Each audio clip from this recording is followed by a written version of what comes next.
et bienvenue à RS 360. Je suis Betty Desjardins, votre animatrice. Aujourd'hui à l'émission, l'auteur longueuillois Ellie Henson, la fondatrice du Diamant Bleu de Nadia et la chanteuse Jeanne Côté. Mais pour commencer, on parle du centre soutien Entre aidants qui est situé à Longueuil avec Angela Vergara, qui est la directrice générale. Bonjour. Bonjour. Donc, votre organisme vient en aide aux aidants de proches aînés de Longueuil, Brossard, Saint-Lambert. Vous êtes venu quelques fois à RS 360. Donc, comment se porte votre organisme depuis votre dernière visite? Alors, ça fait 35 ans que l'organisme existe. Lors de nos 30 ans, on a fait une exposition engagé.centredesoutienentraidants.com pour souligner la participation des 30 dernières années de proches aidants, de ex-aidants, de bénévoles et du personnel. Dans cette exposition virtuelle, vous pouvez voir un peu les témoignages, en fait, de ce que le centre peut apporter aux proches aidants d'aînés dans l'agglomération de Longueuil. C'est assez émouvant. Ils sont là par catégorie, alors si vous voulez aller voir un peu. Puis en même temps, je pense que c'est utilisé pour sensibiliser les proches aidants, parce que souvent, quand on commence à prendre soin de quelqu'un, on ne sait pas qu'on est proche aidant. Ça se rend naturellement, la maladie s'installe, la perte d'autonomie, et puis on prend soin de quelqu'un, un être cher, un conjoint, une conjointe, un grand-parent. Mais on ne sait pas qu'on est proche aidant. Alors, cette exposition peut mettre facilement là, des petits clins d'œil sur qu'est-ce qu'on fait des fois au quotidien, puis qui nous souligne qu'on est proche aidant. Et dans ce temps-là, ils peuvent nous appeler, puis on peut leur offrir nos services. Justement, est-ce que vous pouvez nous rappeler vos différents services que vous offrez? Oui, alors on a une équipe de 6 intervenantes. Nos services sont en anglais et en français. On a de l'information. Souvent, chercher les ressources, ça devient compliqué. On peut aider aussi à faire des références. On travaille beaucoup avec les partenaires du réseau de la santé, fait qu'on peut facilement aider les familles. Le soutien aussi psychosocial. Les intervenantes peuvent rencontrer les familles quand ils passent par des périodes un peu plus difficiles, comprendre la maladie, comment mieux communiquer avec quelqu'un qui est malade. Fait que le personnel est là pour les soutenir. On a des formations aussi qui sont là durant toute l'année. On a prévention de l'épuisement, qui est, je te dirais, un peu le majeur là, qui guette les proches aidants. On ne se reconnaît pas et des fois, ça devient compliqué, ça devient très lourd. Et l'épuisement peut nous atteindre, en fait. Alors, nous, on est là pour essayer de prévenir ça avec des formations. On a aussi la gestion du stress. Prendre soin de quelqu'un, c'est beaucoup de stress, beaucoup d'anxiété. Alors, encore là, une formation pour venir outiller les proches aidants. On a aussi l'accompagnement en fin de vie. Évidemment, prendre soin de quelqu'un, c'est du long terme. Et souvent, ça va jusqu'à la fin, jusqu'à les derniers moments. Et c'est aussi une période compliquée. Alors, encore là, on a des outils pour les familles, pour les accompagner dans la fin de vie. Je sais aussi que votre programmation, justement, des activités, est sortie pour l'hiver 2026. Est-ce que vous pouvez me dire plus en détail des événements qui s'en viennent prochainement? Oui, alors dans la programmation, on a les cafés-rencontres par mois. On est rendu à 10 cafés-rencontres par mois. C'est parce qu'on a beaucoup de gens qui nous téléphonent. On sait que le Québec est une des populations les plus vieillissantes. Alors, nos demandes sont en croissance. Les cafés-rencontres, c'est vraiment des groupes d'échange, d'entraide. Alors, chaque mois, les groupes sont ouverts. On a 14 personnes maximum qui peuvent participer avec des thématiques différentes. Les formations que je vous ai nommées tout à l'heure sont à la programmation. Évidemment, il faut s'inscrire. Encore là, ils sont en anglais et en français. On a des conférences aussi. Puis là, pour l'impôt, bien évidemment, on fait venir Revenu Québec qui vient parler des différents crédits d'impôt que les personnes proches aidantes peuvent recevoir lorsqu'elles font leurs impôts. Il y a aussi des crédits pour le maintien à domicile, les personnes handicapées, etc. Fait qu'on a une conférencière, là, un fonctionnaire de Revenu à Québec qui va venir parler de ça en conférence au Centre de soutien entre aidants. Et comment les gens qui sont intéressés à participer à une de vos activités peuvent s'inscrire? Bien, sur le site Internet, on a beaucoup de documentation. Il y a un clic là, pour info. Ils peuvent écrire. On a toutes les coordonnées aussi, les programmations. On a le carnet de ressources qui est un outil qu'on distribue cette année. Tu vois, c'est à peu près à 8000 copies qu'on distribue dans les hôpitaux, les cliniques, les pharmacies, les bibliothèques. C'est un carnet de ressources privé, communautaire et public pour outiller les familles qui sont en recherche de ressources. Encore là, c'est sur le site Internet. Vous avez aussi les informations sur les noms des intervenantes, les équipes que je vous nommais tout à l'heure. C'est des filles assez extraordinaires qui font leur job avec beaucoup d'amour et beaucoup de passion. Alors, vous avez les coordonnées des intervenantes, leur numéro de téléphone et les courriels pour pouvoir les rejoindre. Je sais que vous avez aussi une campagne de financement cette année. Quel est son objectif? Oui, en fait, à chaque année, on fait une campagne parce qu'évidemment, à chaque année, on est coupé de plus en plus. On n'est pas le seul organisme communautaire là, au Québec à être coupé dans les subventions. Il y en a beaucoup. Alors, on fait une levée de fonds. On demande à la population de nous aider. Les bénévoles, on a les proches aidants aussi qui sont très, très généreux. Les fondations. Notre objectif cette année est de 50 000. On est rendu à la moitié. Alors, on espère pouvoir dépasser ce montant. Encore là, sur le site Internet, il y a un petit onglet dons. Alors, les gens ont juste à cliquer sur dons et peuvent faire une donation à notre organisme. Parfait. Bien, merci beaucoup d'avoir été avec nous aujourd'hui. Merci à vous. Donc, après la pause, on parle du diamant bleu de Nadia. Restez là. Pour être bien informé, Télévision Rive-Sud, la référence en information régionale, propose des émissions d'actualité et d'affaires publiques au service de sa communauté.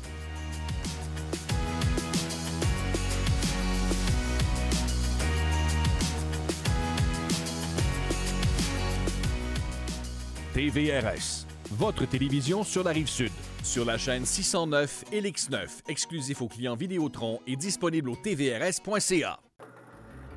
B5, B5. En tout cas, grand-papa, je suis vraiment contente que tu m'as invité à jouer au Télébingo avec toi aujourd'hui. Mais j'aurais aimé ça savoir que tu avais un autre invité. B12, B12. Avec 5 000 $ à gagner chaque semaine, le Télébingo TVRS, une expérience hors de ce monde. Procurez-vous vos cartes dès maintenant. Oh, bingo! La Ramée maintenant, c'est votre rendez-vous hebdomadaire, c'est votre magazine d'affaires publiques, politique fédérale, politique provinciale, politique municipale, économie, environnement, société.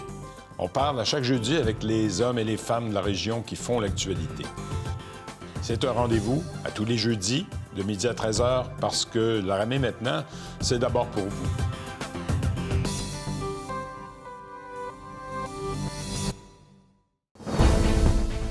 Post Canada perd beaucoup d'argent. Cependant, ce qu'on va ressortir du rapport, c'est des coupures de surplus. Cet hiver, on a eu des problèmes avec les aiguillages, mais on est là-dessus depuis le mois de mars.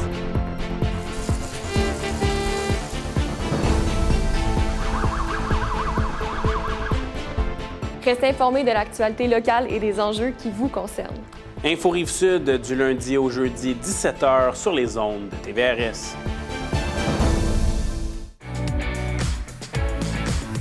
Le Diamant bleu de Nadia est un organisme à but non lucratif qui vise à soutenir les communautés fragilisées par l'exclusion, les troubles mentaux ou les épreuves de la vie. Pour nous en parler, la fondatrice Nadia Sénacle, bonjour. Bonjour. Merci beaucoup d'être avec nous aujourd'hui. Donc, pour commencer, est-ce que vous pouvez nous expliquer qu'est-ce qui vous a inspiré à fonder votre organisme? Qu'est-ce qui m'a inspiré vraiment, c'est mon parcours. Alors, ayant passé une jeune mère comme moi, j'ai passé à travers une dépression, tentative de suicide, l'anxiété. Alors, j'utilise mon parcours pour briser les segments dans la communauté puis d'aller chercher de l'aide quand on en a besoin. Puis, est-ce que vous pouvez m'expliquer les différents services que vous offrez avec votre organisme? Qu'est-ce que j'offre avec mes services? C'est que, alors, nous, on organise, moi et mon associé, mon co-associé Jerry Carey, on organise les salons de la santé mentale dans la diversité, surtout dans la communauté. Parce que dans notre communauté, on a remarqué que les sujets sont très tabous, puis les gens ont de la misère à aller chercher de l'aide quand ils en ont besoin. Alors, qu'est-ce qu'on fait? C'est qu'on offre des ateliers, des webinaires, et on fait les salons de la santé mentale qui est grandiose. Alors, on prend plusieurs intervenants, des psychoéducateurs, des travailleurs sociaux et tout, puis on les met dans la même posture. Et puis, on a des ateliers, des activités pour les jeunes, pour les familles. Il y a une garderie sur place, il y a de la nourriture et tout. Et on offre des conférences, puis on les explique pourquoi que c'est important d'aller chercher de l'aide, que ce soit pour les jeunes, les ados ou les aînés. C'est une place qu'on organise où est-ce que c'est tout le monde est la bienvenue, puis qu'il y a de l'aide pour eux sur place, puis qu'ils peuvent avoir accès à différentes d'aide pour les gens quand ils ont besoin. Comme disons qu'ils vont chercher une psychoéducatrice, leur enfant il y a un trouble de spectre d'autisme, quoi faire et tout par rapport à aller chercher cette aide-là pour cet enfant-là. Parce que dans notre organisme, il y a Randy Mathieu, qui est un TSA Secours lui-même. Il y a une mère aussi qui a des enfants autistes, puis elle explique son parcours dans tout l'organisme. Il y a une traverse sociale qui est Shirley Leclerc, puis on a aussi Michelle, qui est aussi une psychoéducatrice. Alors, dans notre organisme, déjà en passant, puis on a Jerry Carey. Alors, même moi, qui est un coach pour parents immigrants et qui étudie en traverse sociale, qui prend des cours pour santé mentale, on veut prendre tous nos services ensemble pour donner de l'aide à la communauté. Et je sais que l'année dernière, le salon avait lieu en janvier. Est-ce que vous avez une date pour cette année? L'année passée, on a essayé de le faire en janvier. C'était pour les jeunes. On n'a pas trop aimé l'ampleur parce que, tu sais, la tempête de neige et tout. Alors, cette année, on va le faire, le salon de la santé mentale, on va le faire en 2 jours. Mais ça va faire toute la semaine, puis ça va être la première semaine du mois de mai. Puis on s'est à suivre. On fait une réunion bientôt, puis on va avoir des activités tous les jours. Puis ça va se faire, cette année, ça se fait à la Rive-Sud. Est-ce que vous savez où sur la Rive-Sud pour le moment? Non, pas encore. On attend encore la confirmation, mais ça va se faire à la Rive-Sud. Donc, comme vous avez mentionné un peu, vous offrez du soutien pour les jeunes de la région. Selon vous, c'est quoi l'enjeu qui est le plus principal présentement dans les écoles secondaires? Moi-même, je suis une maman monoparentale. Alors, comme vous savez, j'ai 5 enfants. J'ai 3. Et une des exemples que j'ai remarqué, surtout dans les écoles, c'est l'intimidation et l'anxiété et la dépression. Et ce que j'ai remarqué beaucoup par rapport avec l'intimidation, les jeunes ne veulent pas parler, ils ne brisent pas, ils gardent tout en dedans. Alors, ils gardent tout à l'intérieur d'eux autres. Alors, le fait que tu gardes tout à l'intérieur, ça crée de l'anxiété. Et les parents, bien, ils vont chercher de l'aide. Ils voient qu'il y a une grosse liste d'attente par rapport à aller chercher de l'aide pour les enfants, surtout avec les psychoéducateurs, psychoéducatrices, les psychologues et tout. Alors moi, ce que je veux, c'est que briser les segments, parler de ça à l'école, parce que moi, j'utilise mon parcours, ce que j'ai passé à travers pour aller... Parce que moi, je travaille tous les jours, mais j'étais en déni, que je commençais une dépression. Puis surtout quand on est une maman monoparentale, puis on veut tellement faire tout pour nos enfants, mais on veut toujours jouer la superwoman ou ou bien les papas super papa. Mais des fois, c'est important d'aller chercher de l'aide quand on en a besoin, puis de ne pas rester dans notre petit coin. Parce que si tu es un papa ou tu es une maman, puis tu ne vas pas chercher de l'aide, comment tu veux que ton enfant vienne te parler quand il y a des problèmes? Et puis les gens intéressés, comment ils peuvent avoir accès donc, à vos ressources? Ils peuvent avoir accès à nos ressources avec, ça s'appelle le Diamant bleu de Nadia. Alors, le Diamant bleu de Nadia, c'est un organisme à but non lucratif. Le Diamant bleu de Nadia avec un Y, Nadia, sur Instagram, sur Facebook. On est un peu partout sur les réseaux, même sur LinkedIn. Puis vraiment, on est là sur place. Puis vous pouvez nous rejoindre à tout bout de champ. Nos cellulaires est ouvert 24/24. Ici, on va faire une collaboration aussi.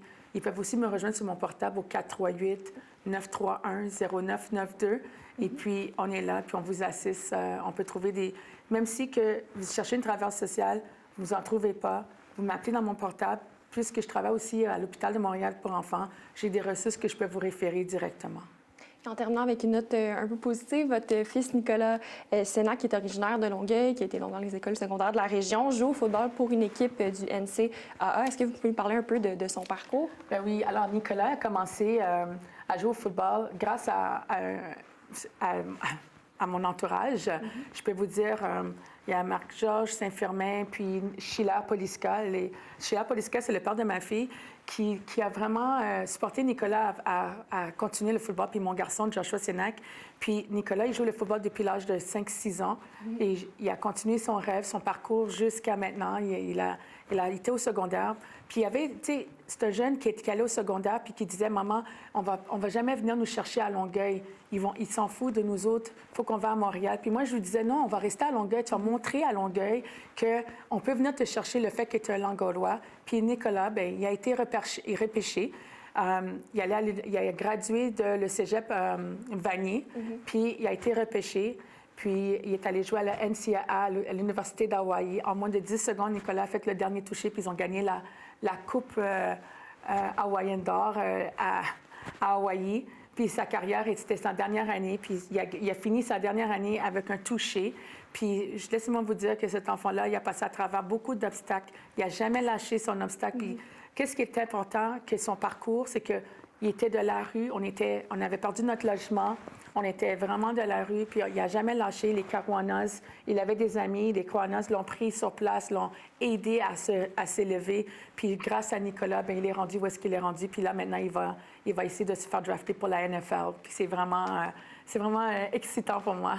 Parfait. Bien, merci beaucoup d'avoir été avec nous aujourd'hui. Merci beaucoup. Donc, on se retrouve après la pause avec l'auteur longueuillois Ellie Henson. Restez là. Vous voulez vendre vos armes à feu usagées? Le magasin technique Chasse-Pêche de Saint-Hubert vous propose un programme de rachat de vos armes au meilleur prix. Les experts de technique Chasse et Pêche s'occupent de tout: évaluation, transfert de propriété avec les gouvernements et permis. On s'occupe de tout de façon sécuritaire, que ce soit avec le propriétaire des armes ou le mandataire. Obtenez sur place et rapidement une évaluation de vos armes et un rachat immédiat. Technique Chasse et Pêche, 3395 boulevard Tachereau à Saint-Hubert.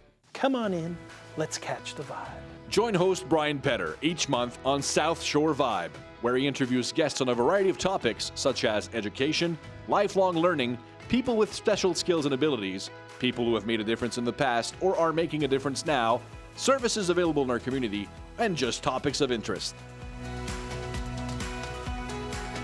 So, join us on South Shore Vibe on Mondays only on TVRS. See you then. B5, B5. Merci beaucoup de m'avoir invité à jouer au Télébingo avec toi ce matin, grandement. Ah, mon plaisir. Mais il fait un peu sombre. Pense qu'on pourrait ouvrir les rideaux? Avec 5 000 $ à gagner chaque semaine, B12, B12. le Télébingo TVRS, c'est effroyablement captivant pour tout le monde de 18 à 1000 ans. Procurez-vous vos cartes dès maintenant. T'as-tu le P12? Pardon? À vue et reconnu, Sylvie Bardier présente les entreprises et les entrepreneurs dynamiques de la Rive-Sud. Et maintenant, vous êtes à vue et reconnu. Apprenez-en sur leur passion, parcours, réussite, sans oublier leurs produits et services.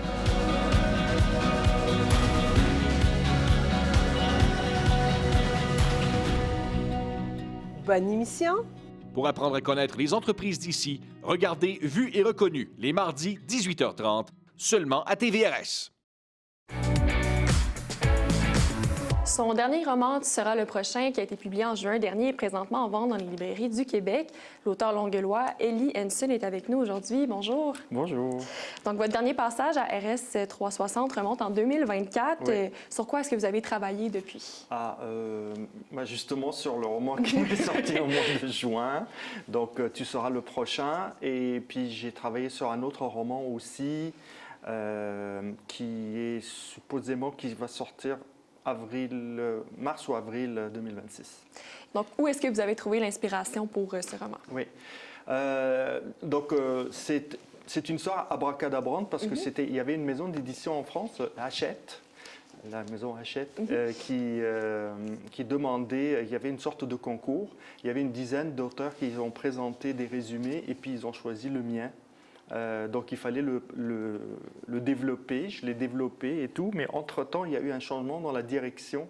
Donc, ils ont laissé tomber leur plan. Et donc, l'inspiration, il fallait avoir, eux, c'était comme carte blanche. Il fallait que ça soit un livre d'horreur qui s'adresse aux jeunes, donc young adultes plutôt. Et moi, je suis parti du principe que dans les écoles secondaires et même dans les écoles en général, il y a beaucoup d'intimidation. Il y a aussi des problèmes avec l'homophobie. Et tout ça, c'est les jeunes, ils gardent ça en eux, puis ça leur cause des problèmes, forcément. Problèmes de santé mentale, possibilité aussi de suicide, ainsi de suite. Et j'imaginais l'histoire à partir de là. Et vous avez écrit également cet autre roman. Est-ce que c'est des sujets qui reviennent aussi dans vos autres œuvres? Non, en fait, les sujets qui reviennent dans mes romans, souvent c'est différent. J'aime beaucoup l'histoire avec un grand H, donc souvent il y aura des retours dans le passé pour traiter un sujet quelconque. J'aime beaucoup l'aventure, j'aime beaucoup l'horreur, j'aime beaucoup le fantastique. Par exemple, le livre pour lequel je suis venu ici en 2024, ben, c'est un peu à la Code da Vinci. Voilà, donc mais c'est surtout le suspense et puis le thriller. Et puis j'essaye aussi d'apprendre au lecteur quelque chose. C'est pas juste pour lire un roman sans but, mais il y a toujours une petite morale ou quelque chose dans le roman. Vous m'aviez parlé de ça en pré-entrevue, que vous avez fait un atelier à Longueuil qui vous aurait poussé à commencer à écrire. Est-ce que vous pouvez m'en dire plus par rapport à ça? Oui, donc c'est quelque part, oui. Donc à la bibliothèque Jacques Ferron, j'ai participé à un atelier d'écriture, je pense que c'était en 2008. Ça remonte à loin. et donc, c'était 2 demi-journées, je pense. Et c'était très agréable. Moi, j'y croyais pas trop. On m'a dit, mais si, tu écris bien, donc il faut continuer. Donc, OK, j'ai continué. Puis, j'étais parti sur l'écriture de nouvelles plutôt. Okay. Parce que je suis très impatient comme personne. Donc, je n'ai pas de patience. Et je veux voir le résultat assez rapidement. Mais il s'avère que les nouvelles, c'est plus difficile parfois à écrire qu'un roman. Parce qu'il faut concentrer toute l'action à l'intérieur de 20 à 50 pages, ce qui n'est pas évident. Et en terminant, est-ce que vous avez d'autres activités qui s'en viennent bientôt? Vous avez parlé un peu du roman. Oui, donc il y a un roman qui va, comme je l'ai dit, qui va sortir au mois d'avril, peut-être même au mois de mars. Et donc, j'ai pas le titre encore. Vous pouvez aller regarder sur ma page Facebook ou sur mon site internet elihanson.com. Et sinon, probablement, je vais participer au Salon du livre de l'Outaouais. Puis au mois d'avril, ça sera le Salon du livre de Québec. Parfait. Bien, merci beaucoup d'avoir été avec nous aujourd'hui. Merci. Après la pause, on se retrouve avec Jeanne Côté, chanteuse. Restez là. Pour être bien informé, Télévision Rive-Sud, la référence en information régionale, propose des émissions d'actualité et d'affaires publiques au service de sa communauté.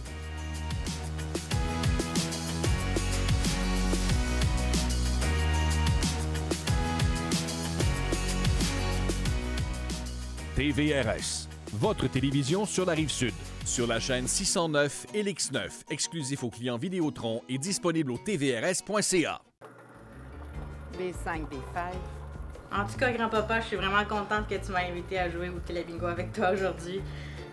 Mais j'aurais aimé ça savoir que tu avais un autre invité. B12, B12. Avec 5 000 à gagner chaque semaine, le Télébingo TVRS, une expérience hors de ce monde.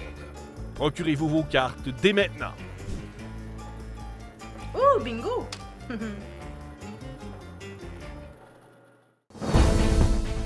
Poste Canada perd beaucoup d'argent. Cependant, ce qu'on va ressortir du rapport, c'est des coupures de service. Cet hiver, on a eu des problèmes avec les aiguillages, mais on est là-dessus depuis le mois de mars.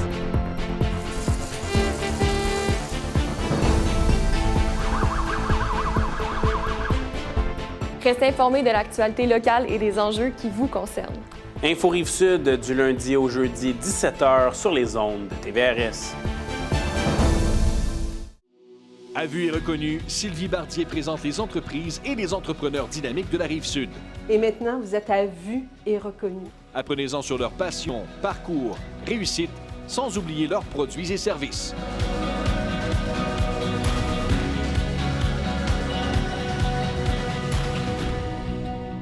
Bonne émission! Pour apprendre à connaître les entreprises d'ici, regardez Vue et reconnu les mardis 18h30, seulement à TVRS. Elle a sorti son dernier album « Nos routes pleines de branches » l'année dernière et est maintenant en tournée à travers le Québec et même en France. Elle sera d'ailleurs de passage ici même dans la région de Boucherville le 3 février prochain. Il s'agit de Jeanne Côté. Bonjour, merci d'être avec nous aujourd'hui. Merci de me recevoir. Donc, pour commencer, est-ce que tu pourrais nous dire ton inspiration justement derrière ce dernier album? C'est drôle, le dernier album, j'avais pas prévu d'écrire un album, en fait, parce que ça faisait pas si longtemps que mon premier album était sorti. J'avais eu comme un bel élan avec les Francouvertes, avec cet album-là. Puis, en fait, je me suis retrouvée dans une résidence au Domaine Forget. puis dans Charlevoix. Puis je me suis dit, ben juste pour l'exercice, pour me dérouiller, en fait, je vais essayer d'écrire une chanson par jour pendant 5 jours. Finalement, c'est ça que j'ai fait, mais ça m'a aussi comme déclenché l'inspiration pour faire un album. J'écoutais beaucoup de musique à ce moment-là, puis il y avait des artistes qui m'inspiraient beaucoup dans mes playlists aussi, qui m'ont je sais pas, donné l'élan d'écrire ces nouvelles chansons-là aussi. Mathieu Bogart, Marot, Bertrand Belin, Rosie Plain, des trucs pas super connus, mais qui m'inspirent beaucoup. Ouais. Et est-ce qu'il y a une chanson dans cet album-là que tu as eu plus de plaisir à écrire que les autres? C'est une bonne question, je sais pas. J'ai écrit la chanson titre de l'album en 1 semaine, alors qu'on avait déjà enregistré la majorité des chansons. La chanson Nos routes pleines de branches, c'est un défi que m'a donné la co-réalisatrice de l'album, Émilie Proulx. Elle m'a dit, il me semble qu'il manque quelque chose, ça serait le fun qu'on en ait une de plus. Puis là, ben, j'ai dit, je vais essayer, voir qu'est-ce que ça donne. Puis finalement, je suis super contente. C'est une des premières chansons que j'ai composées à la guitare aussi, alors que je joue pas de guitare. Fait que, ouais, je pense que je pourrais nommer celle-là. Justement, j'en ai parlé un peu, mais tu vas être en spectacle à Boucherville le 3 février prochain. C'est au Café Centre d'Or. À quoi les gens peuvent s'attendre pour ce spectacle? C'est un spectacle qu'on fait full band, donc c'est avec les mêmes musiciens que sur l'album. Les arrangements ressemblent un petit peu à ce qu'il y a sur l'album. C'est peut-être un petit peu plus rock, c'est plus dynamique que l'album qui est assez doux.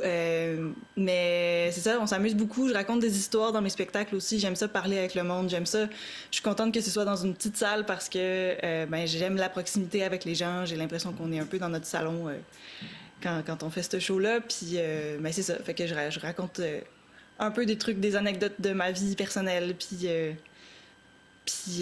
l'origine des chansons aussi à travers le show. Ouais. Est-ce que tu vas faire des chansons aussi de ton premier album? Oui, bien sûr. On réussit à mélanger un peu tout ça. Il y a quelques covers aussi dans le spectacle. Je m'amuse avec toutes les choses que j'aime le plus, finalement. Et est-ce que c'est la première fois que tu as présenté un spectacle sur la Rive-Sud de Montréal? Je suis venue déjà à Longueuil, puis j'ai fait les premières parties aussi, mais c'est la première fois que je viens à Boucherville, tout simplement. Et est-ce qu'il y a d'autres dates qui pourraient s'ajouter dans la région prochainement? Ou... je ne sais pas par cœur mes dates de show. Je sais qu'il y a quelques shows dans la région de Montréal qui s'en viennent là pour le mois de janvier, le mois de février, à Verdun, à Mercier, dans Hochelaga, puis c'est ça, voilà. Est-ce que tu as des nouvelles chansons, nouveaux projets qui s'en viennent bientôt? Dans la foulée de la sortie du dernier album, j'ai eu l'occasion de participer à plein de résidences de création qui m'ont permis de collaborer avec des auteurs, compositeurs, interprètes. Puis là, il y a des nouvelles chansons qui sont apparues alors que j'avais pas vraiment besoin de nouvelles chansons parce que j'étais en train de sortir mon album. Mais reste que, ça m'a quand même donné un nouvel élan pour écrire des chansons avec du monde.